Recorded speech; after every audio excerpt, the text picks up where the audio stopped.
A billionaire father's life changed forever the moment he saw a simple act of kindness toward his disabled son.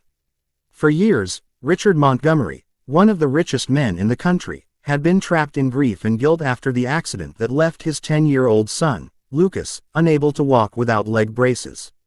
He kept people at a distance, especially around his son, believing no one would understand his pain. But everything changed the day a humble waitress named Diana Johnson showed Lucas a kind of respect and encouragement he hadn't felt since his mother passed away. Instead of treating Lucas like a fragile child, she treated him with dignity. Instead of pitying him, she allowed him to take the lead. That single moment gave the boy confidence he had lost for years. Richard noticed something he had forgotten. His son didn't need perfection, he needed connection. Deeply moved, Richard called Diana to his office the next day. He expected to meet an ordinary employee, but instead he met a strong, educated woman working multiple jobs to survive, someone who had the heart to treat his son like a human being, not a burden. Her kindness reminded Richard of the values his late wife once lived by: compassion, patience, and respect. That is when Richard made a decision that shocked everyone. He offered Diana a full-time role as Lucas's personal developmental guide, with a salary that would change her life forever. Not because she entertained a child, not because she followed rules, but because she showed humanity when no one else did. Sometimes, one simple act of kindness can transform a life. And in this case, it transformed three: the billionaire, the boy, and the woman who believed in dignity above everything else. After meeting Diana, Richard Montgomery couldn't shake the feeling that something powerful had happened to his son. He spent the entire night thinking about the way Lucas smiled, a smile he hadn't seen since the accident. The next morning, he looked deeper into who Diana really was, expecting to find an ordinary worker. But what he discovered shocked him. Diana wasn't just a waitress struggling to make ends meet. She had a background in child development, years of experience working with children who had mobility challenges, and she had even co-founded a small community program called Freedom Steps, a place where children with disabilities learned confidence through movement and self-expression. It wasn't dance therapy. It wasn't medical treatment. It was dignity. When Richard invited her to his office, his intention was simple: offer her a job that would give Lucas the emotional support he desperately needed. But Diana wasn't someone who could be bought. She made it clear that children like Lucas didn't need more expensive specialists or strict programs. They needed freedom, patience, and someone who would follow their pace rather than control it. She didn't accept his offer, not because of pride, but because Lucas deserved a place where he could grow naturally, without pressure. Before leaving, she simply handed him a card with the schedule for Freedom Steps, offering Lucas a chance to join without expecting anything in return. Days later, Richard showed up at the center with his son. Not because he understood the program, but because Lucas wanted to go. Inside the community space, Lucas wasn't treated like a patient. He wasn't corrected, pitied, or pushed.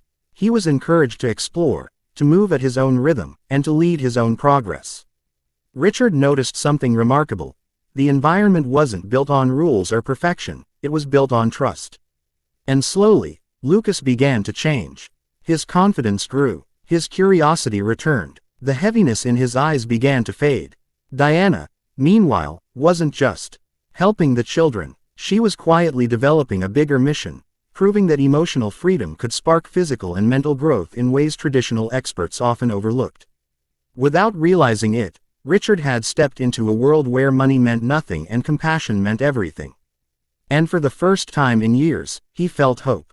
Not because he was a billionaire, but because someone finally showed his son the one thing he had forgotten to give him: a chance to lead his own life. Richard listened as Dr. Mercer confirmed the progress, and when Lucas stood up to dance, Diana recognized the chance to show instead of explain. The dance wasn't staged. Lucas chose to move, and she simply chose to follow. A group of reporters entered the studio, catching Richard off guard. He tensed, glaring at Diana. She only offered a small smile. Zoe handed him a freshly published article titled "Revolutionary Motor Rehabilitation Methodology Shows Promising Results." Dr. Mercer explained that their first research results had been released that morning, and the press had been invited. Richard's voice turned cold. "You used my son for a publicity stunt." Diana led him into a side room filled with photos of children, each with handwritten progress notes. At the end of the wall, an empty frame hung alone. Richard pointed to it. "What's that?" "Our future," Diana answered. "A full rehabilitation center we could build with proper funding. 500 children a year instead of 50. "You orchestrated all of this," Richard muttered. "The dance, the meeting, bringing me here today. I saw an opportunity," she said calmly.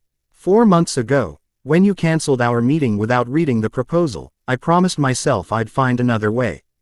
Before Richard could respond, Zoe rushed in. "It's Lucas." They hurried back into the main room. Lucas stood in the center, surrounded by other children. Someone had turned off the music, and the room was silent. Lucas had removed one of his braces and was trying to balance with only one support. Richard took a step forward, but Diana stopped him gently. "Wait, watch." Lucas took a breath, focused, and then, astonishing everyone, took a full step on his own. It was small and shaky but completely his. The children erupted in cheers as cameras flashed. Richard's usually controlled face broke open with emotion. Unspoken tears gathered in his eyes. "That's why we created Freedom Steps," Diana said softly. "It's not about perfect steps. It's about first steps on their own."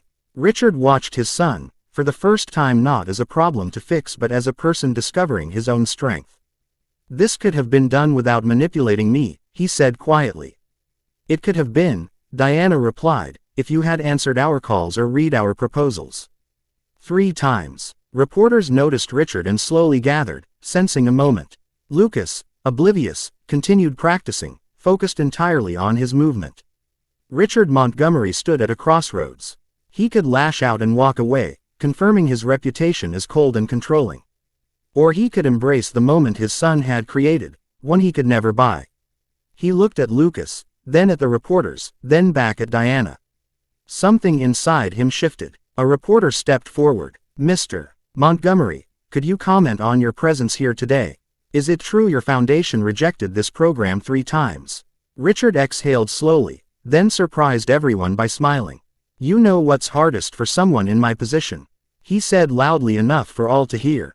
"Admitting when we're wrong." The room fell silent. The Montgomery Foundation is committing to fully fund Freedom Steps for the next 5 years and to build a permanent rehabilitation center based on the methodology developed by Dr. Mercer and Ms. Johnson. Camera flashes exploded around him.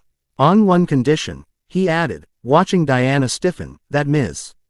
Johnson retains full autonomy over the program. No corporate interference." 3 months later, construction began on the new Freedom Steps Rehabilitation Center. It wasn't the most luxurious project the Montgomery Foundation had ever sponsored, but it was the most groundbreaking. Every room was designed with input from the children and their families. Diana visited the site often, usually accompanied by Lucas, and, to everyone's surprise, Richard. He no longer hovered over Lucas, he simply observed, learning quietly. "I never thought you'd actually show up to board meetings," Diana teased one afternoon.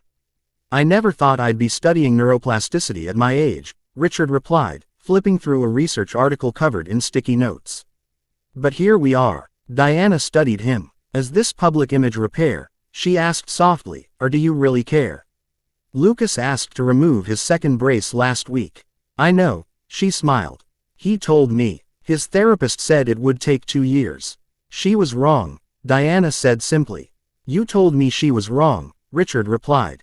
"And she was." Diana pointed to a photo of Lucas balancing with only one crutch. "He's progressing faster than anyone predicted." Richard paused. "Why did you never accept my apology?" "Because you never apologized," she said. "You changed policies, redirected resources, funded our program. That's compensation, not an apology." He nodded slowly. "Fair again." 6 months later, at the grand opening of the center, the atmosphere was completely different from that night at the restaurant. Children with mobility devices moved freely through the adaptive space. In the center, Lucas performed a small routine with 3 others. He wore only a lightweight brace now, and his movements carried a confidence no expert had foreseen. Richard watched from a distance. "He doesn't need you to hold him anymore," Diana said quietly. "No," Richard agreed, "but he still needs me to be around. That's the difference." He turned toward her. "Thank you." "For what?" Diana asked. "For teaching me how to follow." A reporter approached. "Mr. Montgomery, how does it feel to see your son's progress?" Richard looked at Lucas, now helping a younger girl find her balance. "Proud," he said softly. "Not of what he's overcome, but of what he's creating for others." "And the biggest lesson you've learned through all of this?" Richard met the camera directly. "That real leadership isn't about guiding others down the path you choose," he said. "It's about having the courage to follow when someone shows you a better way." A year later, Freedom Steps expanded to 3 new cities.